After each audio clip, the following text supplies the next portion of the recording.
Professor Jarang Lee, who is the... Hello everyone, I am Professor Lee Jarang at Donggu University.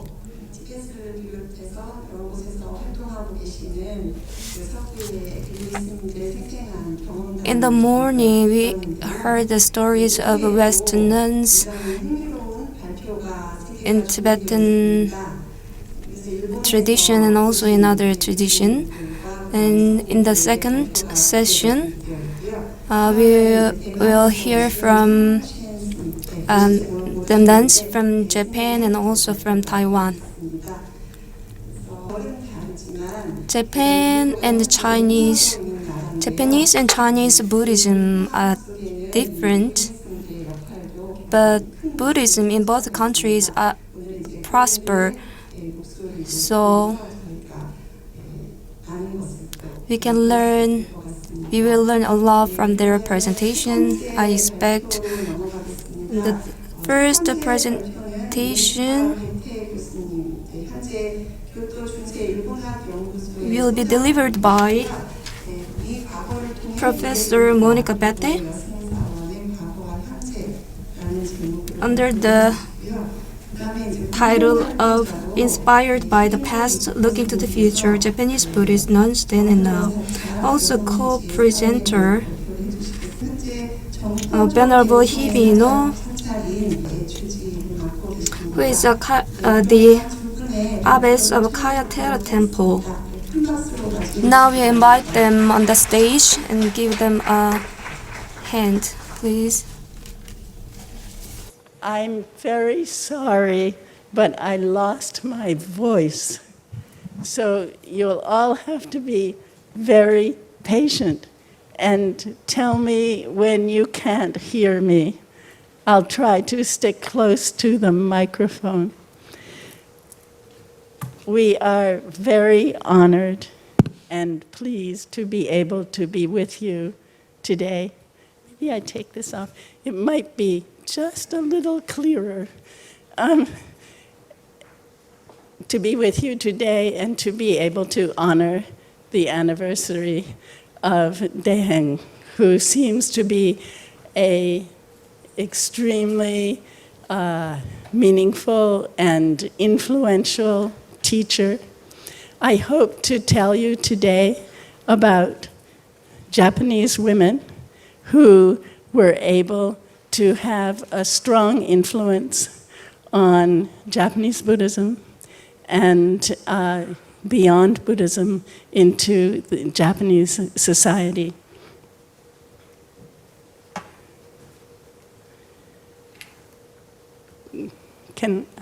Good. So, as many of you probably know, the first Buddhists to get ordained in Japan got ordained in Korea. They were 3 women who came to Korea and studied here for 3 or 4 years and went back to Japan with their ordination. After that, Buddhism became incorporated into Japanese culture, and particularly the people at the top, the rulers, imported Chinese culture, and along with that, Buddhism. Could you please keep the pictures up all the time? You don't need to show me. So one of the people who was extremely important in that is Shotoku Tayashi. Prince Shotoku, and he is attributed with having introduced Buddhism as within the state system. He built quite a number of Buddhist temples, and among them was a home for his mother, whose name is a little difficult for you, Anahobe no Hashihoto. And her temple still exists today. It's called Chuguji, and actually the a number of years back, we went with the abbess from Chugoji with their statue, which I'll show you.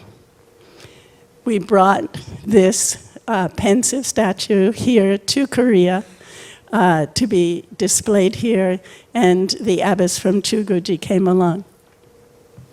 The statue is actually Japanese, although it's based on Korean models. And another treasure within Chugoji is what originally was a large funeral curtain, which has been embroidered. Now only very small parts of it remain. But it's called Tenjikoku mandala, which means a mandala of the world beyond, of the world of heaven. And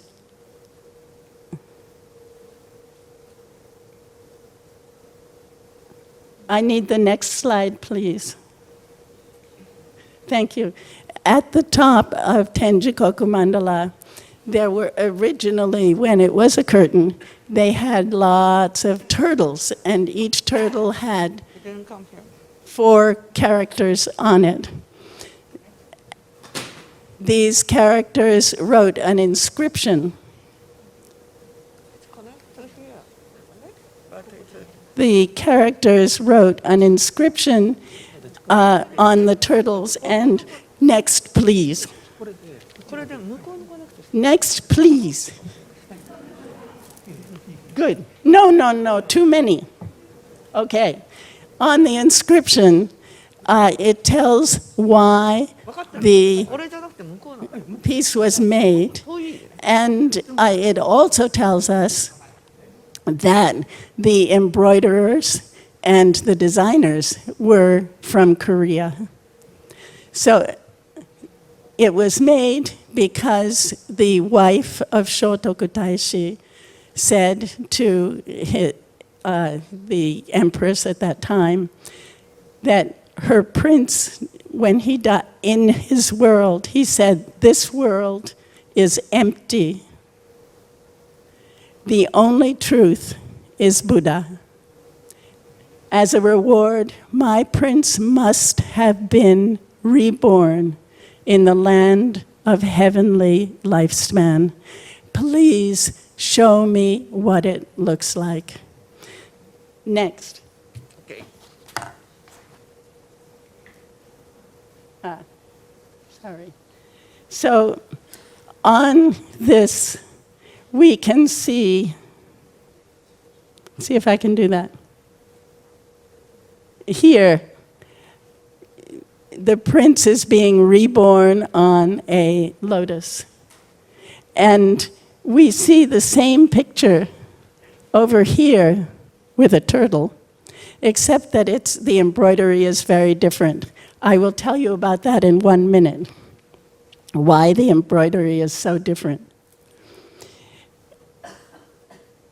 Between the 6th, 7th century, when the embroidery was made, and the 13th century, that's many, many centuries, the tapestry gradually disintegrated. It was also hidden in the neighboring temple. But in the 13th century, when a woman called Shinyo wanted to revive Chugoji, she had a dream. And the dream was that if she could find this tapestry, then she could find out the date for the death of the founder of the temple, and they would be able to have a ceremony for her. She found it, and then the piece over here is a replication that was done in the 13th century. The much better preserved ones come from the 7th century. So Shinyo, we have many centuries between this. And during that time, Buddhist became a state religion that I'll tell you about in a little while. But first, to keep with Chuguji Temple, during the 400 years between the 8th and the 12th century, esoteric Buddhism became very strong in Japan. And they didn't want the government, the state, and Buddhism to be tied together like this. So they separated them out and kind of placed them outside the city, the main city. But the esoteric Buddhism denied women access to the temples, to the main temples. They were up on mountains, and the women could only come to the foot of the mountain. And they could not go up into the mountain. Many women at that time were lay practitioners. They took a certain amount of precepts. And they certainly were, they donated, they asked for prayers to be given, but they were not able to be ordained, and they were not allowed to enter the main temples. But in the 13th century, that changed. And this woman, Shinyo, made good use of that and of the tapestry in order to revive her temple. Today, we carry on in Chuguji many of the rituals that were started in the 7th, 8th century. This is for the birth of Buddha, Hanamatsuri, and they have the baby Buddha in there and they pour tea over it. The head abbess of Chuguji was very excited about, and in fact she helped us a great deal in finding Hibino-san and Midorikawa-san, people who could come here, and she wanted to give a message to everyone. So she wrote me a little bit. In the book, you will find this in much more detail, but basically she wrote to say various activities that they do that are outreach activities beyond everyday. Of course, they give flowers to the Buddha, they say prayers, they do the normal things, and then they have monthly and yearly rituals that they have. But in addition to that, they have a few activities that reach out into the community. And of these, one is tea ceremony. They have their own tea ceremony style, which comes from the imperial court for various reasons. And another, I thought you might enjoy the other two others that she does. They also have concerts and meditations and I don't know. But one of them is for girls in grade school, 4th year, maybe 8, 9, 10-year-olds. And they come together, she brings them together, and then they practice doing the garden, cleaning, meditation, sutra copying, chanting, and things of that sort. And she works very much to get the girls to communicate with each other, understand the compassion and the atmosphere, shall we say, or the spiritual essence of Buddhism for these young girls. And she has a similar program. Where is it?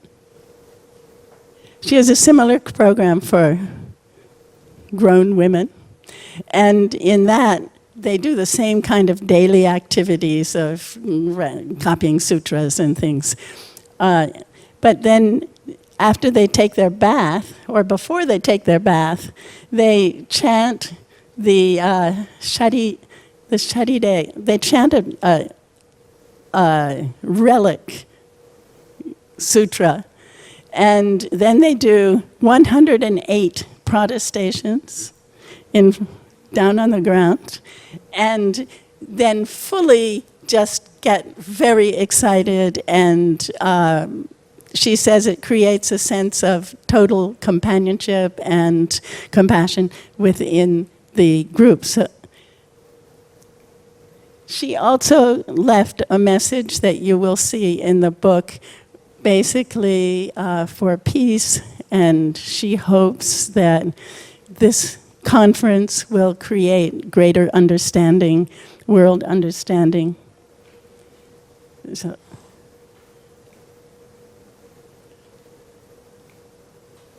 I don't know how to make this move. Oshitemo, even if I press it, it doesn't go. Can you please do the next one? Center point? Center, okay. So I'm going to move back from the present time back to the 8th century. And in the 8th century, as they introduced Buddhism, the emperor at that time and his consort, his queen consort, were very, very devout Buddhists. His name is Shomu Tenno. I didn't write their names down. Shomu, and hers is Komyo Kogo. And what they did was they created a system of national temples and national convents. And every province in the whole country had a convent and a temple. And in each convent, they had, I think it's 10 nuns. All of these nuns were ordained. All of these nuns served the state. And they felt, as we were told in the morning, a true Sangha included male and female. So there was a very parallel structure here. And as I mentioned before, well, that's a picture of Komyo Kogo.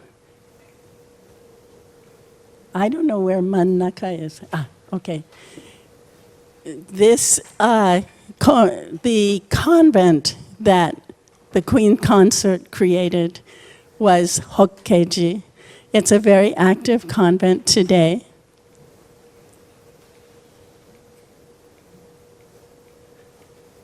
Good. Whoopsies. And the Queen Consort herself, as I said, was a very, very devout Buddhist. So she had a number of projects. One of them was copying sutras. This was a major way of expressing your devoutness at that time. And she had sutras copied for her parents, for instance. And in those sutras, she wrote at the end, she said, "This is for my parents, that they rest in peace after death. But it's also for my husband, the emperor, that he may have a long reign. But it's also for all the people at court, so that they may be loyal to the state. But it's also for me, that I may achieve bodhisattvahood." And we have an image of her, very much, of this work of bodhisattva. For one thing, she created a dispensary, and she gave medicine to anybody who needed it for free. If you were sick, you could go to her. For another thing, she created an orphanage for children who no longer had their parents. And the medicine that she created, she then, when her husband had died, she put it in a dispensary so that years afterwards, they could continue to cure and to dispense this medicine for the sick. We still have that medicine in the Shosoin temple, in the Shosoin treasury in Nara. So, and people say that it still works. So, I don't know what, there we go. She also, I'll skip that one. She also created a bath, and she offered anybody who wanted to take a bath to come and to clean themselves, and that she would wash the first people who came. It turned out that the first, according to legend, that the first person who came was a leper, but she washed him, and at the end, he revealed himself as a god. That's the bath. They still open the bath at times today.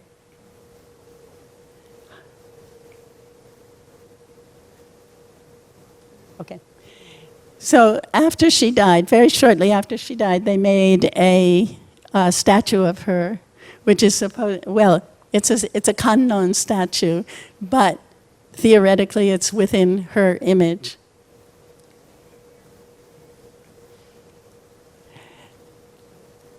As I told you, this was a very, very, during the life of Komyo Kogo, of the Empress, Queen Consort, it was a very active Buddhist period, but after that, esoteric Buddhism became very strong, and just to give you a sense of where it is, Heian-kyo is the new capital, Nara is the old capital where Hokkeiji is, and they put the two sects, esoteric sects, Tendai sect and Shingon sect, away up on the mountains. So when the 13th century comes, there was a huge sort of overturn of the government at the end of the 12th century. And in the 13th century, many, many things had to be rebuilt. And the entire, we moved from an imperial court to having, in addition, a military court. A lot of things changed. But in Buddhism, we suddenly get a lot of Buddhist sects coming out, mostly from the Tendai sect. So one of the people involved is a man called Eisong. And Eisong was very close to Hokkeiji, to that temple convent I just showed you. And he said the true form is to have both male and female, both bhikkhu and bhikkhuni. And therefore, I am going to make sure that the nuns at Hokkeiji get the precepts. And over a period of about 10 years, he worked them through all the precepts until they became, through the steps that we got nicely explained in the morning, until he got enough bhikkhuni at the top of Hokkeiji that they could then go and ordain other people, and they built up a whole set of nuns again. It's kind of a big revival of nuns coming out of the Hokkeiji area. There are also many other nuns at this time who are not ordained, who don't become bhikkhuni, but are somewhat lower on their level. But we won't talk about those for right now. Just a second. I lost my thing.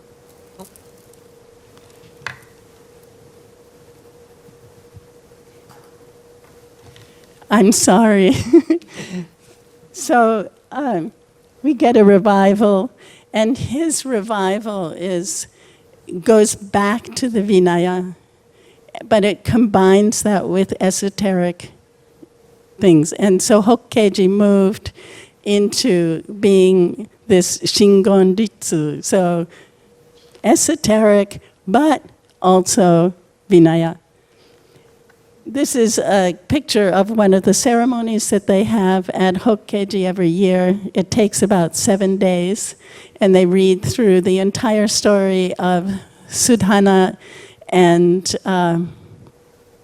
his various enlightened people on his search for getting enlightened. And they have a bunch of little dolls set up to tell the story with it. They also every month have a Goma festival, Goma rite, where they burn talisman and then they use the ashes from that to make small fetishes that people can buy of little dogs. So Hokkeji, again, it started in the 8th century, just like Chuguji started in the 7th century, but even today they're very, very active convents. I'm going to skip back again to the 8th century and look at one other person who has been very effective in influencing or inspiring women, and that's a woman called Chujo Hime. Chujo is just sort of a level of, so it's the daughter of so-and-so. We don't know her real name. The story of Chujo Hime is that she was so devoted or so intensely desirous of praying to Amitabha, that eventually, I don't know if you can see this. Whoopsies, that's not what I wanted. Oh. Can you see the loom?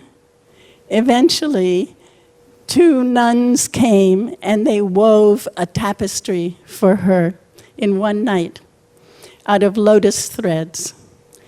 And when she asked them who they were, she was told that they were actually Amitabha and Kannon. I can never pronounce it. So, good. This is an example of, it's not the original woven tapestry, but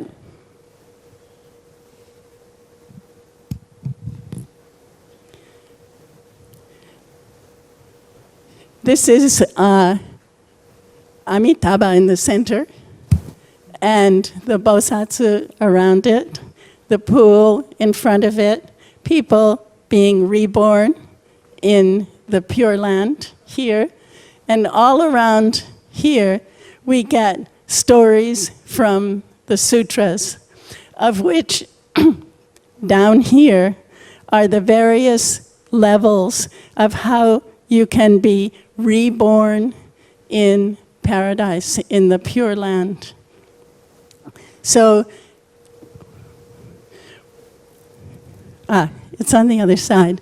So this is a picture of Chujo Hime being welcomed by Amida as he comes down with his bosatsu to greet her on her death. And she didn't have to be reborn as a man. She didn't have to change anything. She could be saved, brought to the Pure Land, merely by the devotion she had. And this became an extremely important inspiration for many women at a time when, as we've heard,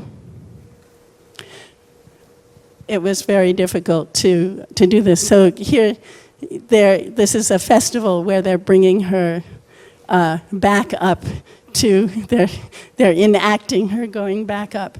It's a big, chotto. I'm going to jump a little bit because this is the guy who made Pure Land. I'm going to jump a little bit if I can.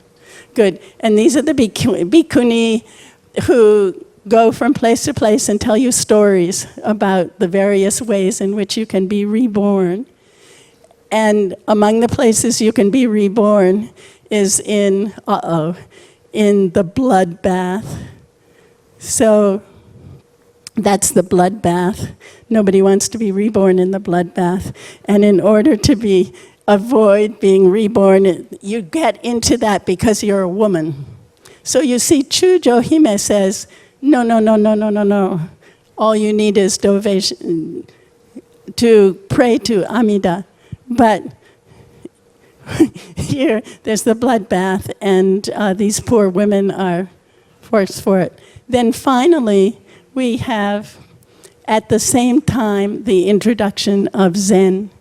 And we introduce both Soto Zen and also Rinzai Zen.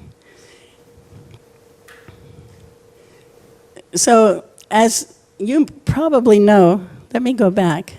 Soto Zen, which there's so many of you, I can't do it. Dogen, okay, was brought by a man called Dogen to Japan, and he wrote a lot about things, and he definitely said that with respect to understanding Buddha Dharma, there is no difference between male and female. However, it turns out that today there are no female priests in the Soto Zen. So whatever he thought, it didn't necessarily go through. The last person I want to tell you about is Mugai Nyodai, who, again in the 13th century, became the disciple of a Chinese priest who had come to Japan. And he then invested in her as his next in succession. So he gave her the symbols, the Zen symbols of transmission, of a robe and a bowl, and a picture, a portrait of himself. He's on the left, she's on the right. She founded a convent that then became a very strong teaching convent. And they did very strict zazen and strict Zen practices, so that many of the men, these are all comments by men, many of the men compare her to great teachers in China who are both male and female. She was a very strong character. She also was given, when her teacher was about to die, he gave her his fingernails and nail, and he said, set up a stupa for me and make a relic. And that's now, it used to be called Shomyakuan, but it's now called Shinyoji. And they still have her enshrined there as their nominal founder. They've made her teacher the real founder, but she's also there, and she's enshrined in the temple. I think we're pretty much finished with time, so I'm going to end here. I just want to say that in the Edo period, later Edo period, 16th to 19th century, they again used Buddhism to take the census. They made every family register with a Buddhist temple. And that's called a Danka system, and it will be important for you when you listen to Hibino-san. So I'm going to give you Hibino-san now. Okay.